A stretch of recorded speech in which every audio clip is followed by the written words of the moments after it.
सिद्धेभ्यः ॐ नमः सिद्धेभ्यः ॐ नमः सिद्धेभ्यः नमो अरिहन्ताणं नमो सिद्धाणं नमो आर्याणं नमो वैच्छायाणं नमो लोये सवसाहुणम् इश्चक्रवर्ती भूपत्यमुः क्षीनन्दनोदादस्को गुणानां निधि प्रभुषोडस्को जिनेन्द्र तं शान्तिनाथं प्रणमामि नित्यं तं शान्तिनाथं प्रणमामि नित्यं। आदिनाथ भगवान की, चंदापुर भगवान की, शांतिनाथ भगवान की, मल्लीनाथ भगवान की, नेमिनाथ भगवान की, पार्श्वनाथ भगवान की, वर्धमान शासन श्री महाविश्वामी भगवान की, परम पूज आचार्य शिवनाथ सागर जी महाराज की, परम पूज आचार्य सन्मति सागर जी महाराज की, परम पूज आचार्य शिवराज सागर जी महाराज की, पट्टाचार्य श्री विशुद्ध सागर जी महाराज की, परम पूज आचार्य श्री विभव सागर जी महाराज की, दास सांगण माता की। आज उत्तम तप की जय, उत्तम त्याग की जय।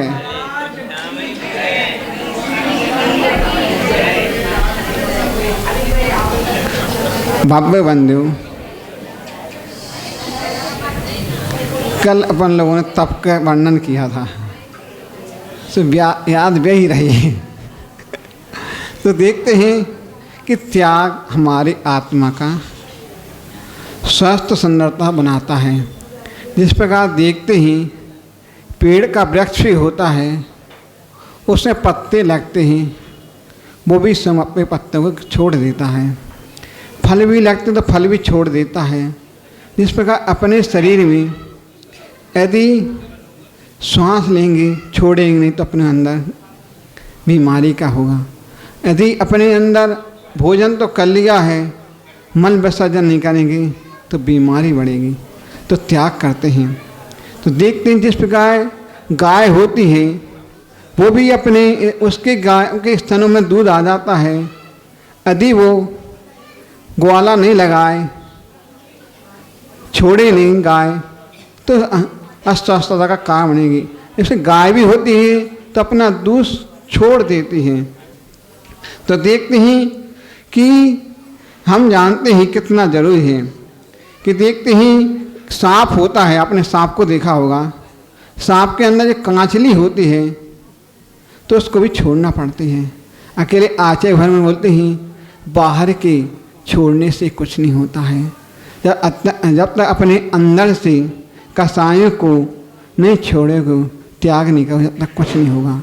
तो आचार्य से बताते हैं जब तक अपने अंदर कसायों को नहीं छोड़ोगे, जिस प्रकार चावल भी होता है, आपने चावल को धान को देखा होगा, ऊपर का वो छिकला लगा था धान के अंदर, उसके अंदर फिर अंदर की उस अंदर छिकला निकलने के बाद भी जब तक अंदर की लालवा नहीं निकलेगी, जब तक उसकी सभ्यता नहीं आती है।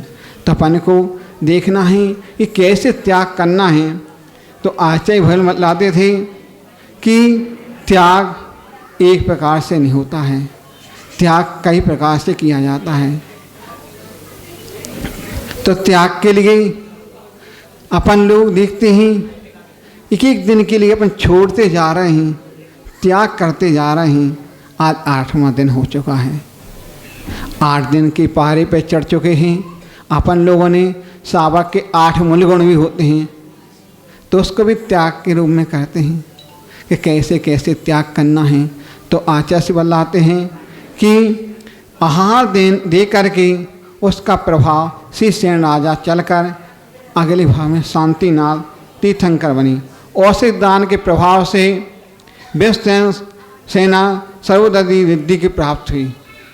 तो देखते ही शास्त्र दान के प्रभाव से कौंडिस ग्वाला कालांतर में श्रुतगामी मुनि हुआ।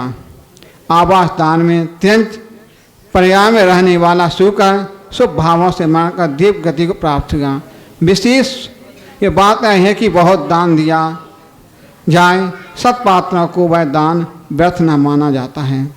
यदि सत्पात्र को दान दिया जाए तो आपके लिए अच्छी गति प्राप्त होती है। वो अच्छा और अल्प दान बहुत फल देता है, टिकने वाला है। वर्षों और उत्तम क्वालिटी का बीज यदि ऊषा जमीन में बोया जाता है, लेकिन आपने ठुर्री मूंग बो दोगी तो उत्पन्न नहीं होगी। यदि आपने वो गेहूँ भी होता है, पुचका होगा तो नहीं उत्पन्न होगी। चना भी होता है, आपने देखा होगा, यदि अच्छा क्वालिटी का होगा तो ही उत्पन्न होगा। यदि आपने उसको हम यहाँ ठुर्रा बोलते हैं, तो उसको कोई काम का नहीं होगा। अपन और वह बोएंगे तो फल भी अच्छा महान बनता है।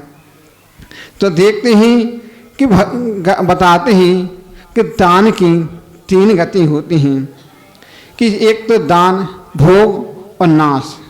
यदि आपने दान नहीं दिया तो भोग में जाएगा या नाश में जाएगा। इसलिए किसी को दिया गया उपभोग का सेवा लगा दिया, ठीक है, अथवा उपभोग में लिया गया, अन्यथा नाश हो गया।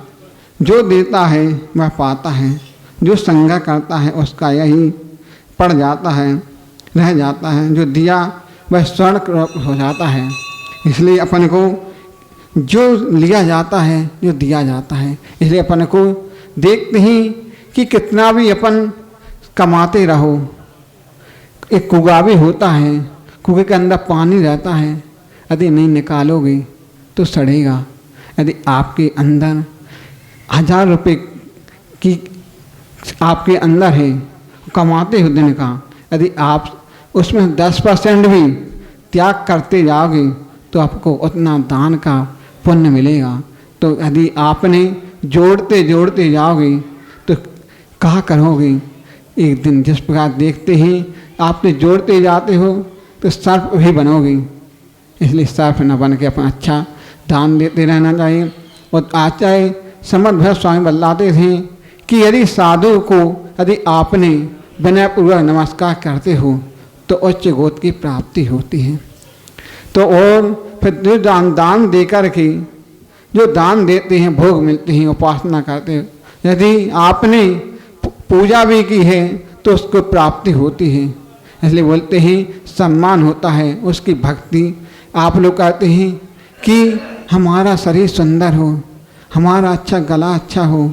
यदि मेरा कहते हो आचार्य भगवान समर्थ स्वामी बुलाते थे, यदि आपने जिन्हें देव की अच्छी भक्ति की है तो आपका रूप अच्छा ही सुंदर होगा। कितने आप क्रीमें लगा लो, पाउडर लगा लो, उससे कुछ नहीं हुआ। यदि जिनेंद्र भगवान की अच्छे से आपने भक्ति अच्छी पूजन की है तो आपकी सद्गति की प्राप्ति होती है। तो यदि आपको अपना शरीर सुंदर और स्वस्थ रखना है तो आपको इन सब को छोड़ना पड़ेगा और अपने अंदर ऐसे बातों को अपने अंदर ग्रहण करना है। तो देखते हैं एक बार का उदाहरण आता है। विश्वभूति ब्राह्मण था, उसने सोचा कि कुछ ना कुछ तो करना चाहिए अपन को। अपन ब्राह्मण होकर के अच्छी गति मिली है, अच्छी मनुष्य पर्याय मिली है और जाति भी अच्छी मिली है।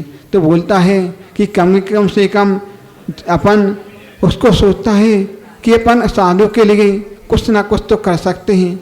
तो उसने सत्तू के लड्डू बनवाए, हाँ सत्तू के लड्डू बनवाए। तो वो साधु को जब आहार देता है तो देखता वो अगले भाव में मुनि बनता है। कहाँ ब्राह्मण जाति का वो मुनि बन जाता है।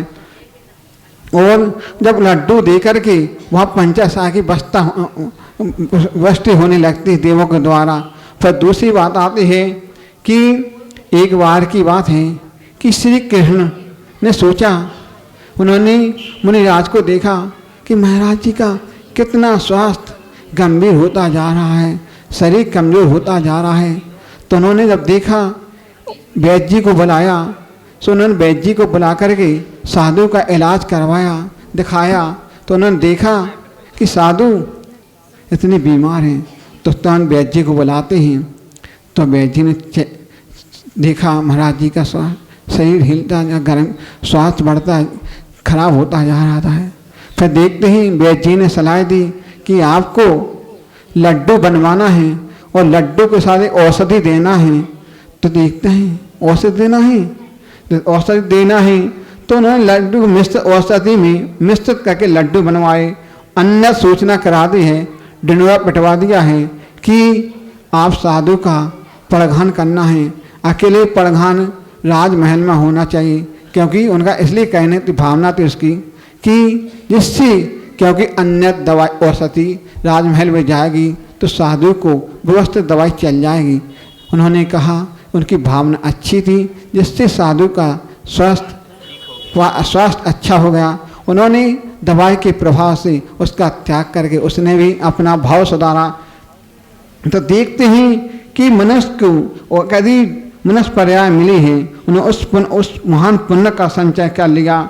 इसलिए अपन को अच्छे से अच्छे औषध दान दे करके, शास्त्र दान दे करके, अभय दान दे करके बतलाते हैं कि उस ग्वाले ने भी, कौंडिस ग्वाला ने मात साथ दान दे करके अभय कितना मुनि शास्त्र मुनि बने, वो बन गया, मुनि राज बना है।